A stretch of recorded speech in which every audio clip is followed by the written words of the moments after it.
Qu'est-ce qui te différencie des autres candidats? D'être un élu local, implanté localement ici, de bien connaître les associations de chacun des quartiers et surtout les 4 villes. J'ai aussi cette particularité d'avoir été déjà le député de cette circonscription et de me présenter avec l'idée que j'ai déjà un peu fait mes preuves. Je crois que j'avais siégé à l'Assemblée nationale en portant un certain nombre de dossiers qui tenaient compte des préoccupations des habitants de nos villes et de cette circonscription. J'avais réussi à soutenir aussi pas mal d'associations et chacune de nos villes avait bénéficié de mon soutien pour faire avancer les dossiers auxquels ils tiennent.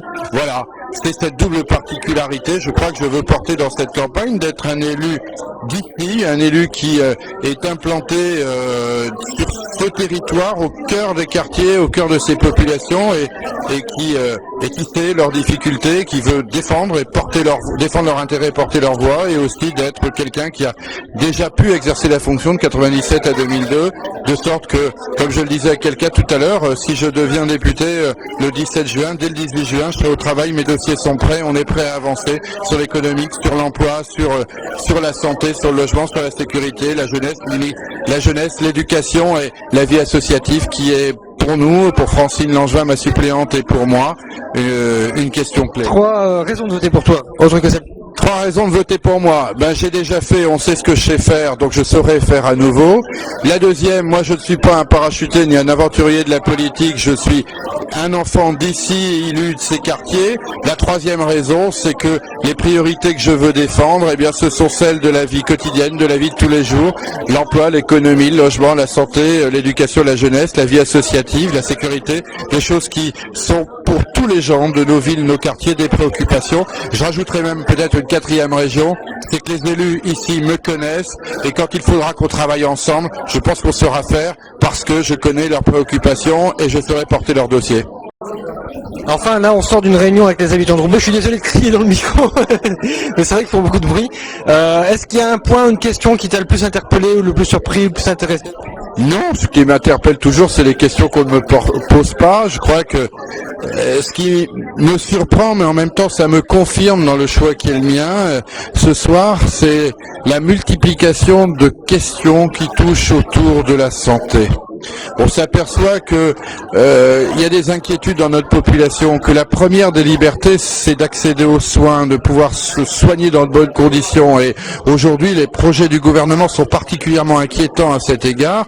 Et ça n'est pas la couverture maladie universelle qui servira de protection suffisante à nos populations. L'instauration des franchises, la situation de l'hôpital public. Et comment pouvoir être certain que demain, chacun, quelle que soit son origine, quelles que soient ses ressources, quel que soit son quartier, pourra trouver à proximité le soin qui lui permettra d'avoir la santé la meilleure possible. Ça, je l'ai beaucoup entendu. Il y a eu au moins 4 questions qui tournaient autour de ces questions de santé. Je crois pouvoir dire que je dois être le seul candidat. En tout cas, on n'est pas très nombreux à porter ces questions de santé au cœur du débat. Elles seront déterminantes dans les années qui viennent. Alors autant choisir quelqu'un qui connaisse les dossiers. Une question subsidiaire, parce que tu es l'un des seuls candidats à faire un vidéoblog. Selon toi, quelle sera la place d'Internet dans les prochaines campagnes, et notamment dans les municipales? Explosif. Je ne sais pas si d'ici les municipales la chose aura changé, mais quand j'étais député, j'avais travaillé en donnant une lettre d'information à la population, mais sur format papier, parce que les gens lisent, et on s'aperçoit qu'en fait les gens lisent peu.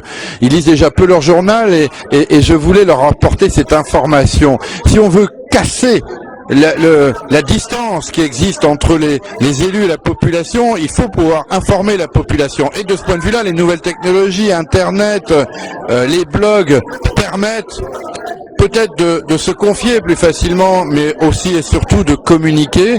L'aspect interactif aussi d'Internet et des blogs est quelque chose d'important. C'est pas toujours agréable à entendre, c'est pas toujours agréable à lire, mais ça permet quand même de s'adresser au plus grand nombre. Je crois que l'élu local, quel qu'il soit élu de quartier, qu'il soit maire, qu'il soit élu d'une ville ou qu'il soit parlementaire, aura intérêt à chercher à développer le contact avec sa population qui l'a désigné à travers ces outils télévisuels.